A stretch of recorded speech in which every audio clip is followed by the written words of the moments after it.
You're watching Shalom TV, celebrating all things Jewish.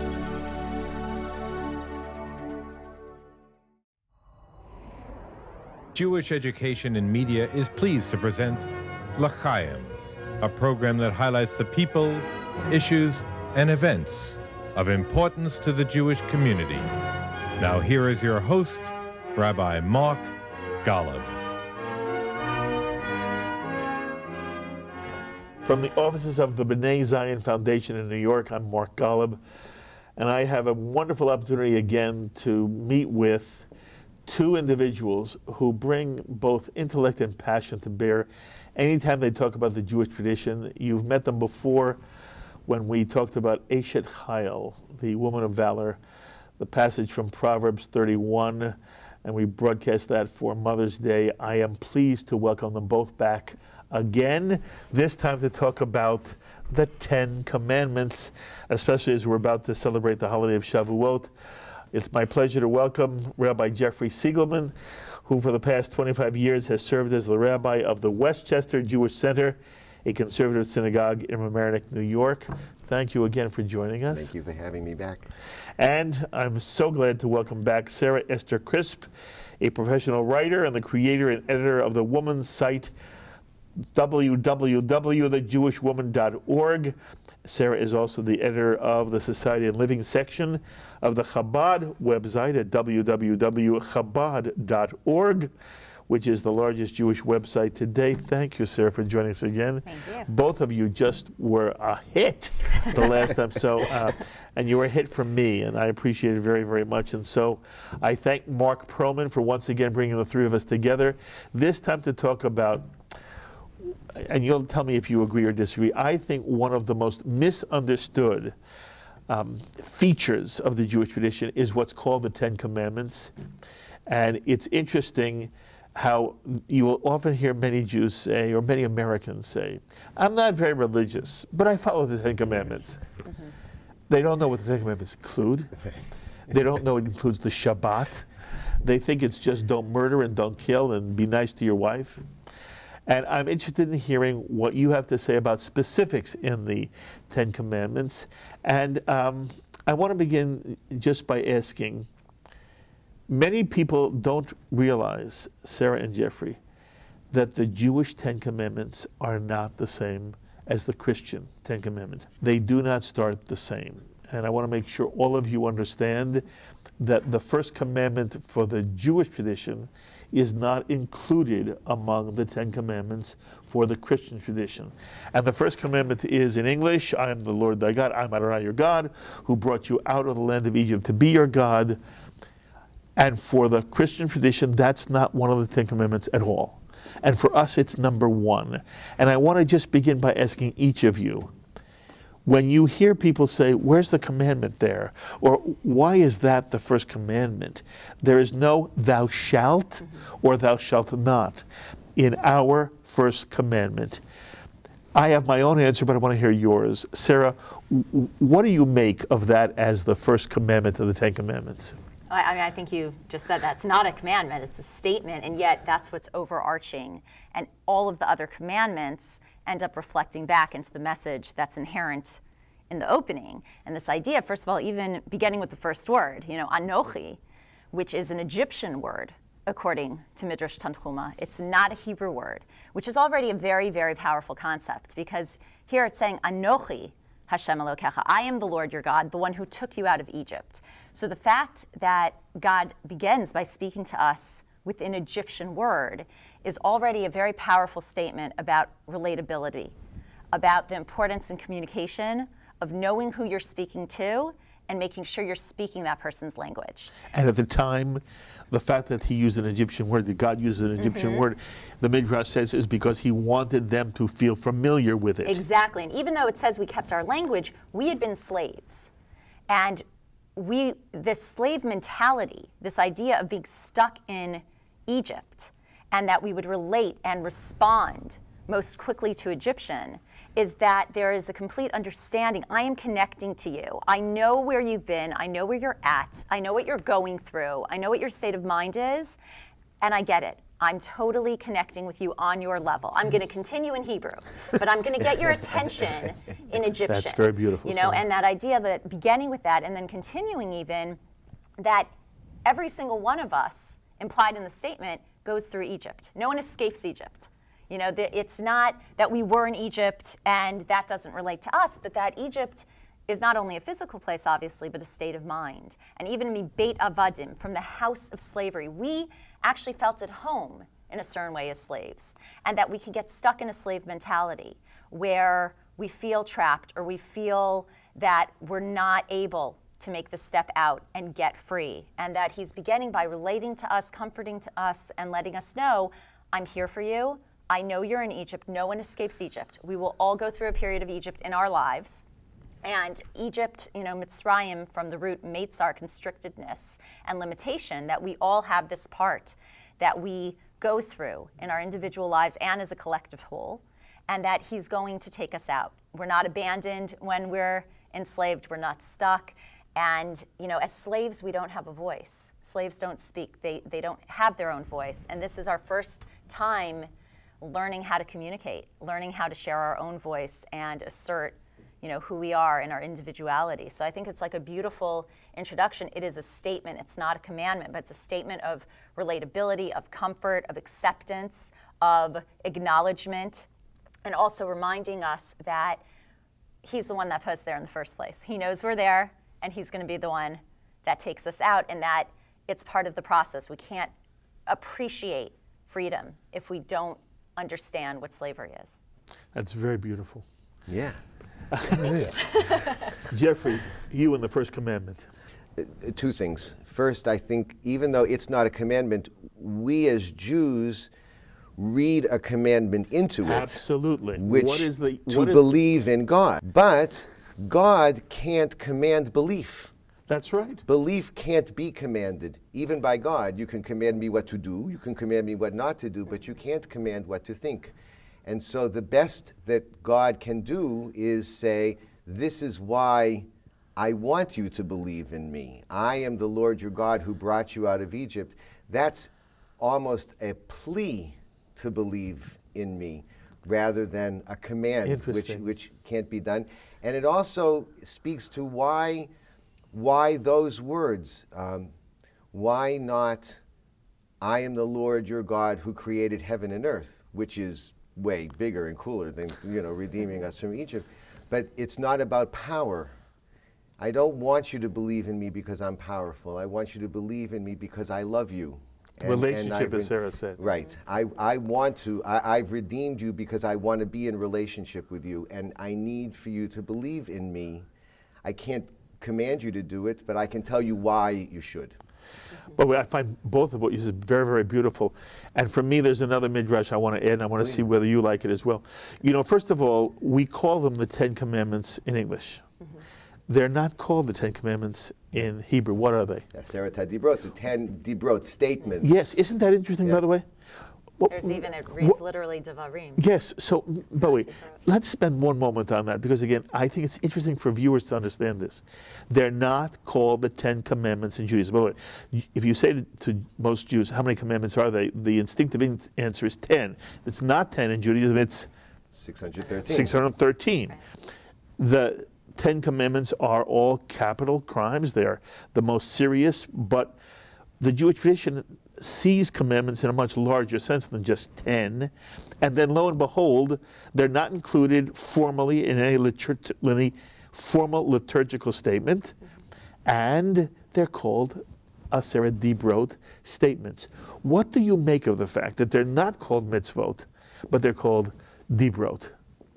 I think along with what he was saying, that certain things can't be commanded. We have a number of things here. You know, when it comes to honoring our parents, it's also, you can't be commanded. You're commanded, in a sense, to respect, but not to love, not to like. But you are respected to honor. Yes, but similar to what he was saying, that certain feelings can't be commanded. And I think this idea of things or statements as opposed to commands goes along with a sense of a relationship that demands and commands in a certain way already has a sense of separation. We have many commandments that are there, but that these 10, and even when you said like these are the big capital offenses, so then you have the question, not really. Like really, of all the things, not using God's name in vain, that should be one of the big 10? It is. Like that ends up there, you know? It is. It just is. It is. But so then understanding, you know, when you really reflect on the inner meaning of these, you see that these are almost 10 levels, 10 steps at self-development of becoming more in tune. Oh, I love that. And better human being. And so before we can even so much connect, you know, with God and follow his directives, we need to really be in tune with ourselves and work on bettering ourselves. Very lovely. And, you know, so I think, and especially when you come to something like that, right, like not using God's name in vain, that I think is a very, very big statement that people generally misinterpret. Absolutely. Or think it's as simple as not swearing right. and, you know, saying God's name, as if he's so sensitive and of all things that's so huge that he can't handle if we throw around his name flippantly. And can I just explain for a second yes, one of the ideas with this? We're going to digress for a moment. We're going to digress. From the first commandment to the third commandment. Yes. And it is the third commandment, by the way, in the Christian tradition as well. Mm-hmm. The Christian tradition divides our second one into two parts. So we all agree from the third on. Okay. So, yes, let's hear your drash on what does it mean not to take the Lord's name in vain? Right. So there's a beautiful concept that's explained in Hasidic philosophy that every soul is likened to a unique painting, an original painting. And just like any piece of art, the artist is always going to sign his or her name on the artwork for authenticity. You know, there are no reproductions here, no lithographs. We're talking about original pieces of art. So if every single soul, and we understand that every one of us was brought into this world with a very unique and specific mission to complete. So if our soul is likened to the painting, the concept continues and is explained that God therefore signs his name on each and every one of our souls. When we're not doing what we were brought into this world to do, when we're not using our unique talents and abilities, when we're not allowing ourselves to create and be creative in the way that only we can do, that's using God's name in vain. That's going against why we were brought here in the first place. So the way, you know, so many of these commandments or things are explained is really a sense of tapping into our ability and our potential and what we were put here to do in the first place, how we should understand that, how we should relate to that, and how we should come back to the first one. There's a reason you're here. I put you here. I know you're going to go through hardship. I know you're going to go through limitations. I know you're going to be enslaved at different points. I'm going to take you out. I never forgot about you. And there's a reason you were created. So all 10 of these really have to do much more in a very personal way of understanding our purpose in being in this world before we can even get into the relationship aspect of it, which has much more to do with already a sense of why we're here in the first place. Beautiful. Any comment? We do in Dibrot, or we do? Yes, by the way, we can digress also. We digress for a moment. Why don't we finish on the third commandment, and then we'll go back to the whole idea of the Dibrot. Actually, Mark, let me go the other way, because whatever you want to do. I think that we call them Dibrot and not mitzvot, not commandments, because the commandment content of these 10 things is going to be repeated in different places in the Torah. We didn't need the 10 commandments to learn these 10 commandments. We learn them in other places in the Torah, that there's something beneath the surface, and that more important than the commandment themselves is how they were delivered. They were delivered with God's voice, or at least the first two were delivered with God's voice. And that's why I think we call them Dibrot and not commandments, because commandment, yes, they're all commandments, but we can learn the commandments someplace else. But I want to make sure everyone understands, it's a very important point you made. The 10 commandments are spoken at Sinai according to the way the Torah tells us the story. They are spoken. And therefore, when we say Aseret Dibrot, we're now referring to the speaking that we all, not only, as you say, we not only heard, we continue to hear. Right. We're all to feel we're always at Sinai. And Shavuot celebrates the moment we together stand again at Sinai. Hayom, it's this day forever. Okay, and your point is that while they obviously are mitzvot, and they are part of the 613 mitzvot, the word Dibrot reflects our appreciation for the way in which human beings receive the message. And they receive this message in some way. You know, Jews don't see God, we shema, we hear. And so we heard these 10 statements as a community, and then we develop an entire response to them throughout the Torah and the rabbinic literature. And I have to say, I've never heard somebody say that, and I'm very impressed by it. And the fact that God wanted to deliver them this way, this was remarkable, that God was speaking to the entire people. It was the most democratic act of religion, probably in the history of all religion. No one person gets the secret and goes and tells everyone. God wants to speak. God wants to speak to everyone. God wants everyone to hear his voice. That in itself is far more remarkable at that moment in the Torah than the content of what's actually being said. Very nice. There's also something beautiful that you have both realities at once. First of all, Dibrot obviously etymologically connected to medaber, to speak, a speaker. But the Talmud Bavli explains that Anochi, the first word, in addition to being an Egyptian word, is also an acronym for Ana Nafshi Katavit Yahavit, which means I place myself in writing. That he's simultaneously telling us that he's communicating, and we see sometimes that sometimes we can't handle being spoken to. It's too overwhelming, we're not ready for it. Yet if I write it, if you can read it, if you can connect to it where you don't have to be dealing with it in such an intense, directed way, both of these ways are going to connect to you. There's going to be the speech and there's going to be the writing. And we see this idea of, you know, creating through writing and this permanence. And it's actually interesting then that similar to what I said before about this idea of using our unique talents. So the first commandment in the Torah is Pura Revu, which is explained not only in terms of having physical children, but about being creative. Exactly. And then the last commandment in the Torah is to write a Sefer Torah.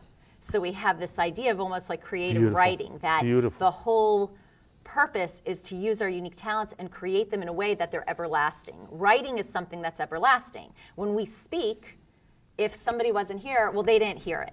And we all know the telephone game. And, well, that's not really what I heard. I think I heard this. Right. Writing is indisputable. So we have both. We have that amazing, democratic, direct connection that we all heard. And then we also have the writing inherent in that first commandment that we all agree upon, that we all heard. Right. And yet, also, Anochi is already relating to writing. So we have this idea that it's going to be, you know, writing and speech. Yes. You know, by the way, there is such a Talmudic feel to this discussion. I don't mean it's halakhically, but if you read the Talmud, it goes in all different directions, and every time you speak, I want to go in a different direction. Let me just say two things, and then we'll see if we can pick up a thread somewhere. Footnote, before I even come back. God, the last thing God says to Moses before the Aseret Dibrot is go back down. Right. Okay? And the first thing that's said after the Aseret Dibrot, there is Moses with the people. Oh. And your point about democracy is a point which has been blurred by every religious school textbook that's ever been drawn, where Moses is at the top of the mountain getting the Ten Commandments, which we know the story has him going back and getting it in writing in one, whether who writes it is the question of the first time, the second time. But when God speaks, this midaber that you're talking about, it's very important Jewishly that we understand Moses doesn't get that first. Right. Moses is one of us. And again, the image on Shavuot is that I remember when we stood together. I remember you and Asher were over there. I saw you, you know? And you, how many girls again? We have 3 girls and a boy. 3 girls, and I saw your 4 children. Yes, and I was there with Ruth Were they and my behaving? 5 kids. They were behaving, by the way. They were they were darling. How many kids were you there? I have 3 there. And they were there. Right. But wait, when we do this in my congregation, I feel this. All the people I care about were with me at Sinai. And by the way, over there was Moses, with whoever was there with. Is that clear? Whatever he was with. There. Okay. There's a beautiful tradition. The Lubavitcher Rebbe was very strong that for hearing the 10 Commandments, it should be anashim, nashim, v'taf. It should be men, women, and children. Absolutely. You bring your newborn. That's right. Your baby should hear it because all of our souls were there. And when you hear something, right, Shemiah, this concept of hearing, Shema Yisrael, like you were saying, what do you do to wake someone up? You say their name, right? Which is back to also to this idea of anochi, right? Somebody faints, you're going to say their name. It's what they relate to. But you need to say something they relate to, that they're going to respond to. So the fact that he's speaking, in our language, or not our language, no, it was a familiar word to us. Familiar language, right? And even the language of slavery is that connection again. So when we bring our newborns to hear this, it's a very powerful idea that every soul should be there, and it's something that he was very strong about, and it's such a powerful concept that we all hear that, and you don't have that for other commandments. That's the correct. newborn doesn't need to hear. That's correct. Other but I want to things. come back to your idea of democracy, and it's not simply American democracy you're talking about. You're talking about the essence of egalitarianism, where everyone was there at one moment. There was no when the 10 Commandments were given, and by the way, the Jewish tradition says it's the entire Torah at that moment. But whatever you define it, at that moment we were all together, and what's important is Moses was there too. Moses didn't get it first. And we got it all first together. Right. And there were no secrets. Judaism is a religion in which there are no secrets. People seem to think that rabbis have a secrets that we have because we're rabbis. There are no secrets. It's a complete meritocracy. Every book is open equally to every person. If you want to study, if you want to learn, if you want to ask, perhaps I won't speak for any other religions, but Judaism always saw its strength in the literacy of the masses. Everyone read, everyone know everything, everyone debate, everyone argue, everyone ask a question. Some people saw weakness in that. We saw strength in that. That's lovely, Jeffrey. And that all comes back to Sinai, that God wanted everyone to have all of the information at exactly the same time. I want to tell you the drash that moves me on the first commandment. Please. Somebody says, is there a to-do? And you already touched on it. There is a to-do. It's implicit. From the Jewish tradition, there's we begin with a commandment to be free. Mm-hmm. The Jew must be free. And it's not freedom in an anarchistic sense. It's a free in order to accept the mitzvot and become part of the Jewish people. So I am Lord the God who brought thee out of the land of Egypt, out of the house of bondage. You will not be a slave, and you will not tolerate other people being a slave. That's the to-do. That's the therefore. The therefore is you may never be a slave again. And later in the Torah, when there are all the laws having to do with how we treat slaves and what slavery is, ultimately you will always release the slave. And ultimately, the Jew may not be a slave or bow down to any earthly person, any earthly king, because we have a divine monarch.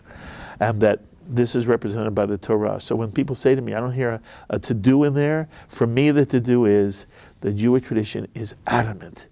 We are against slavery, and the entire experience we had in Egypt was to teach not only should we not be slaves, we cannot permit other people to be slaves. Yeah, nice. Okay. And we can't enslave ourselves. Yes, and it comes back to everything you've been saying. I want to talk also quickly about not taking the name of the Lord thy God in vain.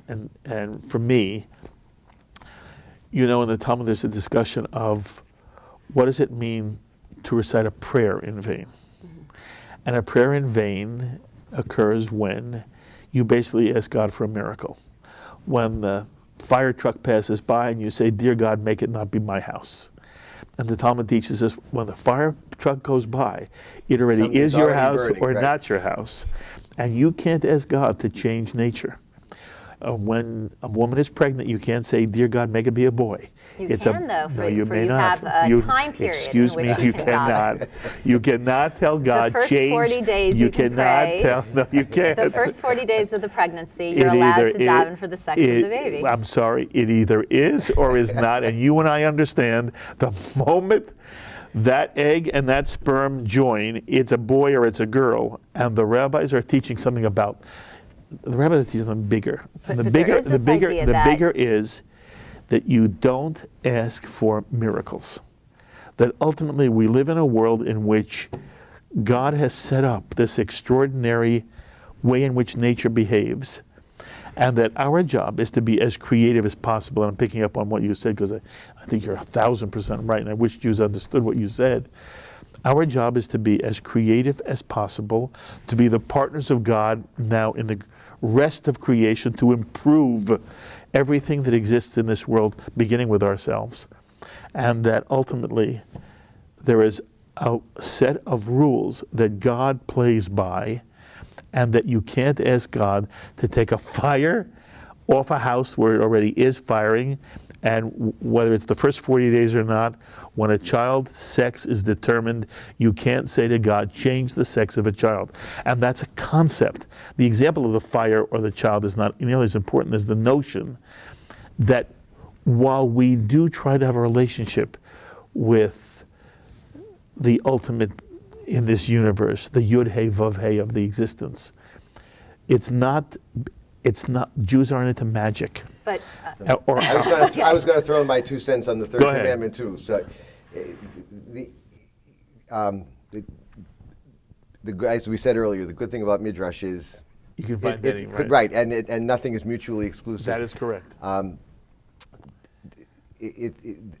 The idea of not taking God's name in vain, which the rabbis, of course, understand is not bringing God into a lie, not taking an oath that would give you credibility by saying, so to speak, I swear to God, and making people believe you by invoking God's name. But that notwithstanding, this idea that I would take God's name in vain with a sense of casualness.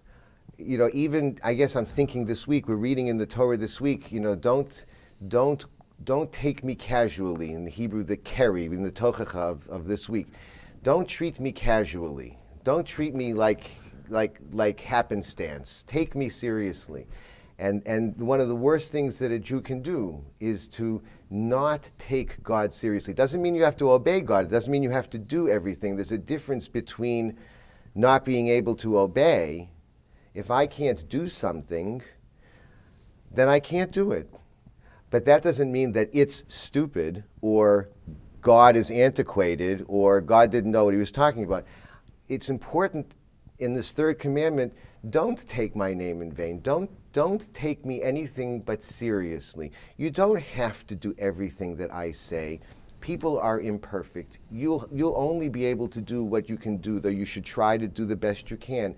But don't find yourself saying that because you can't do a mitzvah, that I, God, was somehow wrong, or that I, God, am somehow antiquated. Don't take me casually. Don't take me in vain like that. That's lovely. You know? Yeah. I want to touch on the second commandment with you.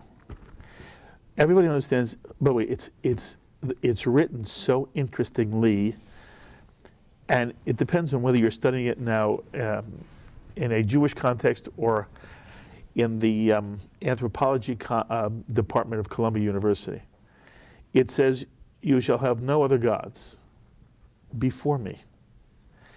It's interesting, why would that phrase have to be there? Can I have other gods after you? And it then says, refers to God as a jealous God. Right.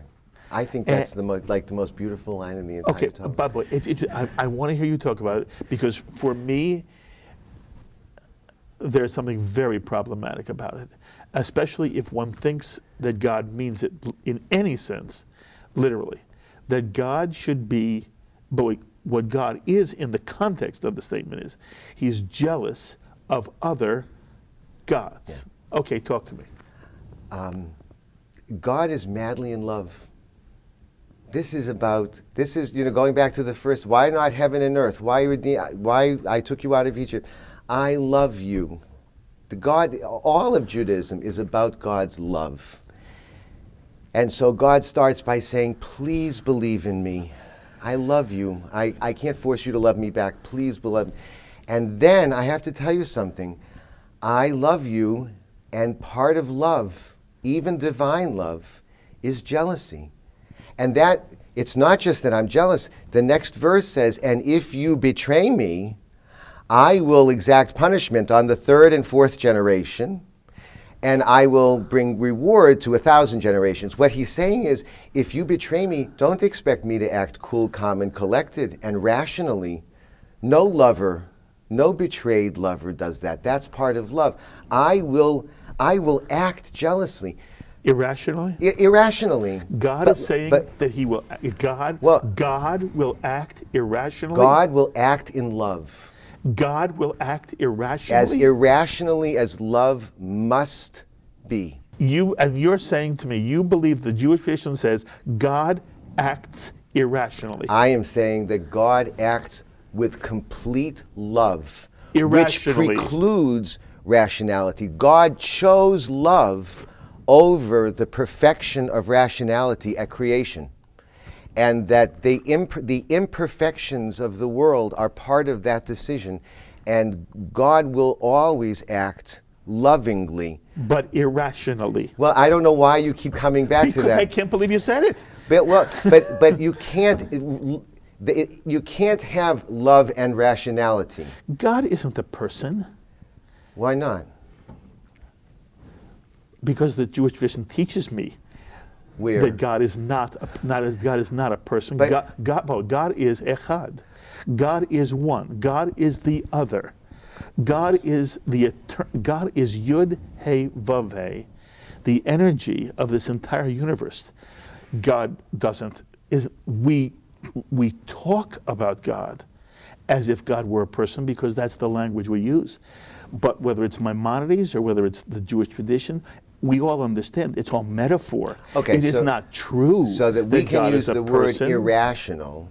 We can use the word irrational in a human sense, which has negative connotations.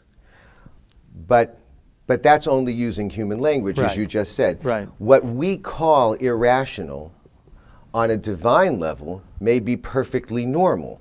There's okay, also, it's just that we consider it irrational.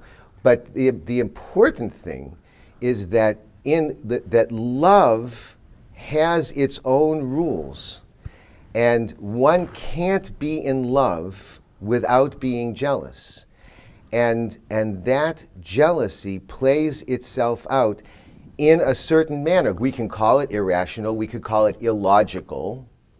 It does, whatever human beings call it. But the important thing is here that not only does God love us, but God admits. He comes right on and says what we could never say about him. He comes and he says, I love you so much that I am willing to be, call it irrational, call it illogical, whatever it is that comes with love, that's how much I love you, and I will say it. And I will make it part of how I expose myself to you at Sinai. And we embrace that. So I want to bring this into the direction that gets back to what you were saying, because this really has to do with unlimited, that there are no limitations. So when you talk about miracles, and I'm a very big believer in miracles, and most definitely believe and have been shown throughout, the whole concept of leaving Egypt was out of nature. Everything that we went through to get out, all of the plagues that preceded our leaving, getting up to the water and walking in up till our necks, which was the most irrational thing we could do, thinking what? The sea is going to split? Yes, the sea is going to split. And God does show us, I can do anything. I can perform these miracles. I am not limited to nature. And part of believing in me is believing that I can do anything, even when naturally it seems absolutely impossible. I want you praying for the complete opposite result of the CAT scan to happen in your second CAT scan. I know what this one's saying. I know this looks like it's absolute and finite, but I'm infinite. Nothing cannot be changed. And this concept of changing, we see even that Nisan, which we brought up actually in the Eshet Chayil class, Nisan, Nisayon, the month of our slavery, which is also the month of our freedom, and our challenges have Nes at their root. The two-letter subroot is miracle. And when it comes to not making an idol, we see something very interesting. We first of all have this concept. An idol is not just anything that we, some kind of statue that we're bowing down to, but we can idolize our money, our bodies, our jobs, and when we believe that our success and our power and who we are comes from something other than God, then we actually become enslaved to what it is that we're idolizing, which brings us right back to number one. But more than that, it actually says, first of all, al panai, in front of me is also panai, the idea of a face is from pnimiut, internally, like what we actually believe on a very internal level, but it says, lo ta'aseh lecha pesel, which according to the Or HaChaim, the commentator who explained that means do not make of yourself an idol, which is this idea, what's an idol? It's something that can't be changed. I'm a loser. I'm a failure. Even I'm a huge success. What you see is unchangeable. It can't be deconstructed in any other form, which is actually the exact opposite of a miracle, that we can't be stuck. We're not stuck in a specific form. We're not, some statue that can't be moved. We're constantly changing and flexible, and we're always praying for change and praying to see things differently and to make things different than they are. And everything is about the miracle, the complete opposite of what nature limits us to, which is even interesting how we were saying the eighth is the chuppah. 8 is one above nature. We're not limited to nature. That is exactly what this is all about. It takes us out of that structure that means this is how it is, and there's nothing else about it. Show on miracles. Yeah, I find myself in a sort of a sensitive position here, and I want to try to be as honest as I can. There is something very lovely about what you say, and none of that. I know you speak for a lot of Jews, so I'm not here to say you're wrong. My understanding of the Jewish tradition is different than yours. And I think, and I will make comfortable those who see it somewhat differently. And for those who see it as you do, you articulate it as beautifully as I ever heard. And you did too, by the way. Both of you, one reason why I love the fact that we had a chance to talk again, and I hope it's only the second of many, is that I think both of you are so lovely and sensitive to this. I was reading a passage from Eshet Torah that made a point that in the case of the sota, and boy, are we off the thing. I don't know. The case of the sota, which is a biblical trial that tries to prove that a woman is not an adulteress. In the case of the sota, it's the only time God ever suspends the laws of nature for a miracle. That the only miracle ever God does, Eshet Torah points out, is to permit the practice of the sota, which at the moment has been outlawed by the Jewish tradition. And that the miracle of life is not that God changes nature, is that God gives human beings with this extraordinary insight of Torah, the ability to deal with nature. And that, again, I just see it differently than you do. I don't believe there's ever a God in heaven, ever, the Jewish ever meant to teach children that there's a God in heaven who sees two patients in bed side by side, one of whom has somebody to pray for him, and one does not.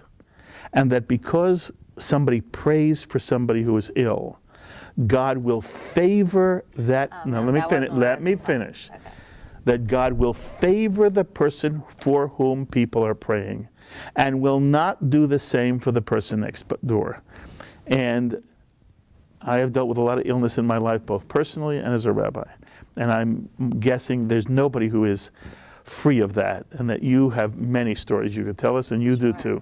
And I want you to understand, anybody who says to me, I got a really bad CAT scan, and I'm going to pray like, would you pray for me? The answer is, of course I would. But if you're asking me, do I think the Jewish tradition teaches that there's a God in heaven who will artificially or in contravention of the laws of nature make something happen for an individual? I believe that the midrashic interpretation of what happened at the Red Sea is the Jewish paradigm. That in the end, God says to the children of Israel, why do you cry unto me, go forward? I will not make a miracle for you. You will make your miracle.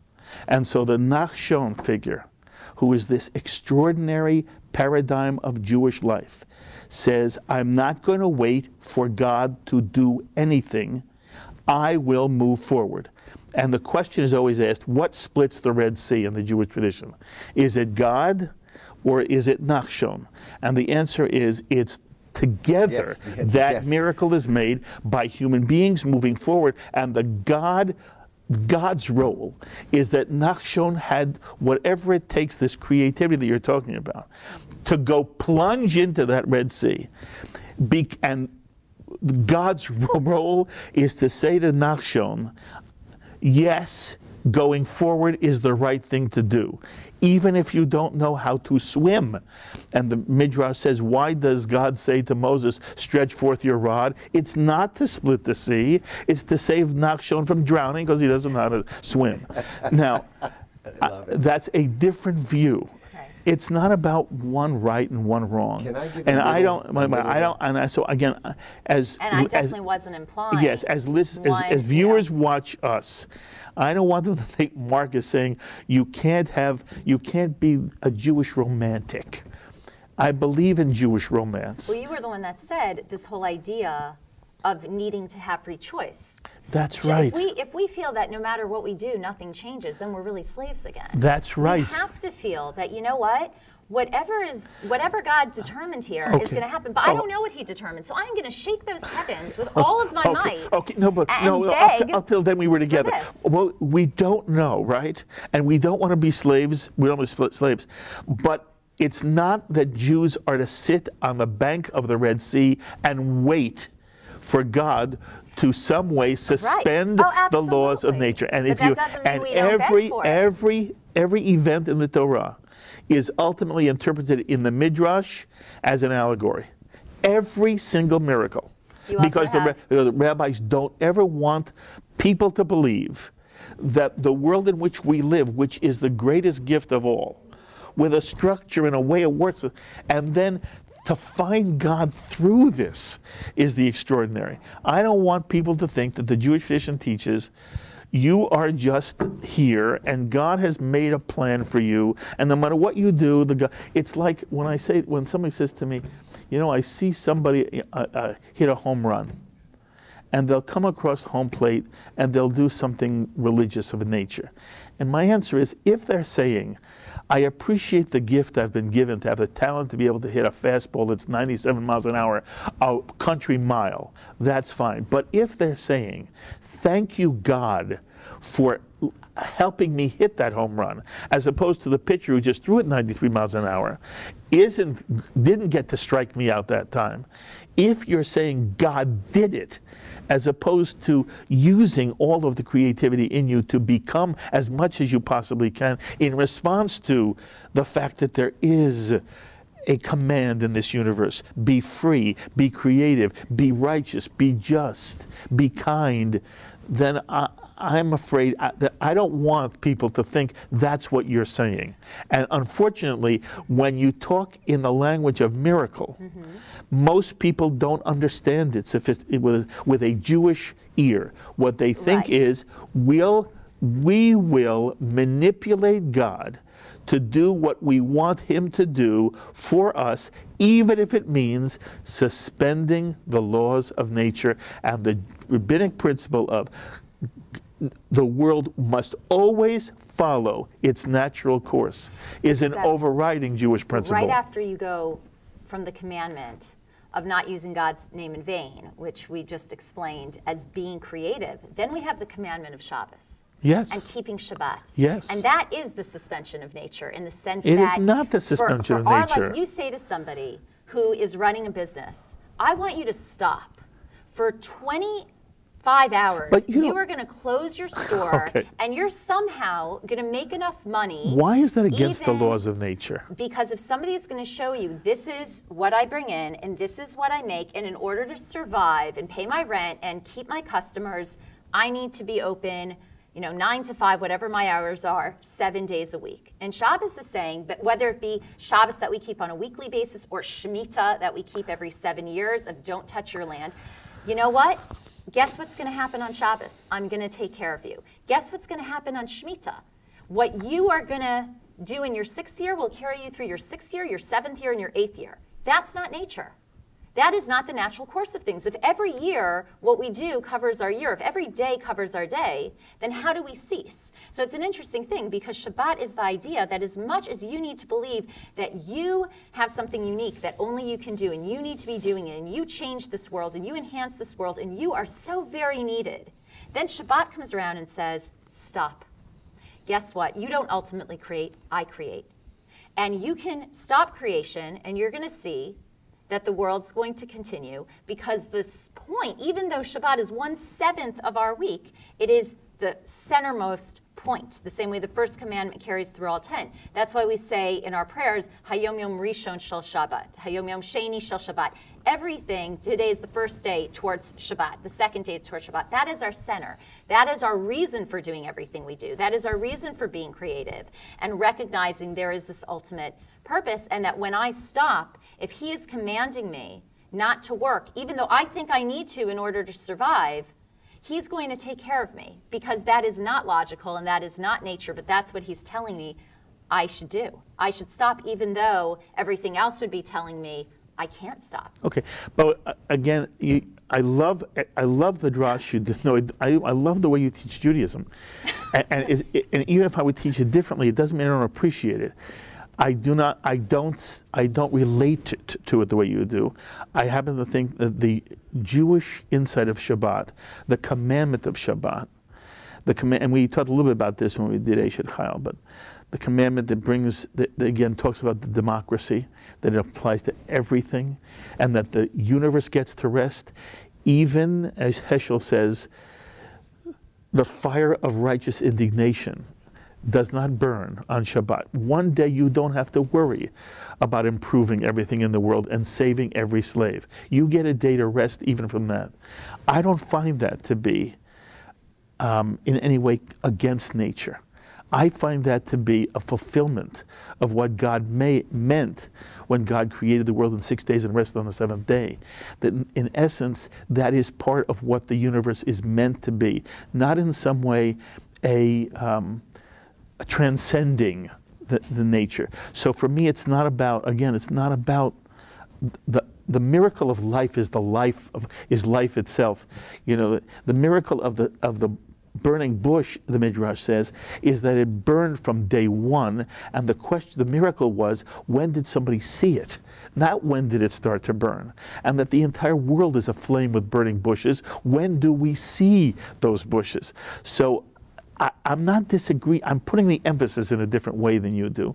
And I think that for people who would respond to the way you say it, kol hakavod, you know, but I want to speak to the Jew in a different way. And I believe, quite honestly, that rabbinic tradition, the Talmudic tradition, not Hasidut, but rabbinic tradition, is much more frightened by the miracle notion of a supernatural event, as opposed to the Jewish insight that the miracle happens inside nature. It does happen inside nature, but there's still that miracle inside of nature. I think specifically as a woman, I don't think you'll find a woman in this world who has birthed a child who, as natural as that process is, will not say this is a miracle. Boy, you're 100% right. This was a miracle. Absolutely right. Which, by the way, and as I was in the room when my wife gave birth. Were you ever in a room when your wife gave birth? Yes. Okay. It is, until you do that, you don't understand what giving life is, what a miracle is. And I believe. So you believe in miracles? No, yes, yes. No, and it's important qualification that you were able to elicit, because I don't consider it to be a supernatural miracle. I believe the insight you just gave us was that the Jewish tradition understands the miracle is within, and the birth of a child is a miracle, even though it's natural. And one of the things you said that I didn't pick up on in our Eshet Chayil thing is, I do believe that as much as I love being a father, love it, and in some way it defines me, my respect for the mother is of a different nature. I believe that a mother, as wonderful as fathers are, has a connection to a child that goes from rechem to rachamim, that what mother love is really understood by a woman, and a man gets a clue. But that ultimately it's because the woman is experiencing the miracle. The father observes the miracle. You've been very patient and I've been quiet. learning. I've been having the best time. I've been like the viewer, and this is wonderful. Anyway, but still, just react to some of the things you've heard. You know, I don't know how much time we have. Mark Perlman, once again, is right off camera. It's amazing how an hour goes with these people. And I knew this would happen. We would only get a moment. We haven't even really done three. We did three, right? Maybe. Will you come back and do 7. more? Will you do more? Absolutely. Oh, I love the two. I love you. Okay, go ahead. To miracles and God and God's role in miracles. One of the things that I teach my children, and I teach my congregation when I'm teaching this, is that whether or not you believe that God is capable of doing something, whether it be healing, it doesn't matter. You pray for it. Mm-hmm. Why? If my children needed $1 million, and they knew I didn't have $1 million, I would still want them to come and ask me for $1 million. The only thing worse than your children not asking you for what they need is your children not asking you for what they need. The fact that they know that I don't have it should not get in the way. Come and ask me, because in the process of asking me, we'll schmooze.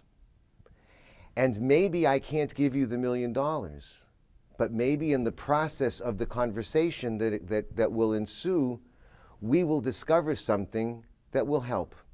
So I agree with you. I too do not believe that God is all-powerful. I didn't say that. I do. I'll go farther than you. I do not believe. Don't say that. Okay, but I do believe that God is not all-powerful. I believe that Judaism presents to us a God who is not all-powerful, who does not know the future, and that's in the Torah. I have no problem with that. But that doesn't mean that I wouldn't ask God for anything. In the same way as I want my children to ask me for anything, I would want to be able to go to my Father and ask him for anything. Because in the asking, in the petitioning, in the davening, in the language, in the approach, there is some strength, some wisdom. So even though someone may not believe in God's role in the outcome, God's role in the process is still very valuable. Well, I like the fact that you said you'd end up schmoozing together. That tickled me. Are you saying you would or would not ask God to take the fire off your house as the fire engine? In other words, would you violate Talmudic law by saying to God, please make it not be my house as the fire truck passes you on the street? I think that I would say, oh God, please let that not be my house. And I would expect God to say to me, didn't you learn this Gemara? That you're not supposed to do that? But I understand, my kinder, why you're doing it, because you're scared to death. That is profoundly important, what you've just said. And that's why I say also, if somebody is in pain, They have a right to pray and do anything, and if they ask me to pray for them, I will never say no. But there's a difference between a person in pain and teaching them a week before in your Talmud class. And what God is saying is, yeah, didn't you learn this Gemara last week? Now, if you want to pray, I understand you're a human being. And human beings are only human beings. And when they're frightened, they have a right to say anything and hope and wish this is God's for love. anything. That's This is God's yes, love. but at the same time, God said to you, but weren't you there last Sunday? Right, absolutely. And for absolutely. me, and for me, as long as we understand the difference between, I don't know, sort of like the intellectual, emotional ideal and moments of fear. You know, if a Holocaust survivor says to me, "Where was God?" I don't ever want to, I'm not going to sit down and say to him, let's talk about that in a theologically Jewish setting. And why, and why the Jewish tradition never asks that question. Because the survivor has the right to say and feel anything. But if I'm teaching a class a week ahead of time, at least I want them to understand what the ideal Jewish vision is. I agree. And the ideal is when the fire truck goes by, you know it's lashav to say to God, make it not be my house. How cool is this? How cool is this? How cool is this? And the nice thing is, you know, people can agree or disagree with anything. There is a multiplicity of ideas and approaches here. I appreciate you so much. I appreciate you so much. And where do people get to hear this kind of discussion? And except on Shalom TV. But you promise you will come back. We'll do this more, both of you. Side by side. We have another 7. Okay. Sara Esther Crispe, thank you so much. Jeffrey Segelman, thank you so much. Thank you for being part of this community, even by watching. And look, Sara and Jeffrey would love you to weigh in. I invite you all the time to be in touch with me with thoughts, comments. Really, here's where you should contribute. And if you email me, the next time I sit with Sara and Jeffrey, I will bring to them some of your comments. So, this week, be in touch with me. Email me, write me, post on our Facebook wall, tweet me. I look forward to hearing from you. My thanks to, of course, B'nai Zion Foundation for making us so welcome here. My thanks to Mark Perlman, who's off camera, who continues to do extraordinary work in the Jewish community. Make sure you pick up his book, a wonderful piece that both Jeffrey and Sara contributed to. And of course, my thanks to you for joining our L'chaim Shalom TV community. Until the next time, I'm Mark Golub. Be well, my friends.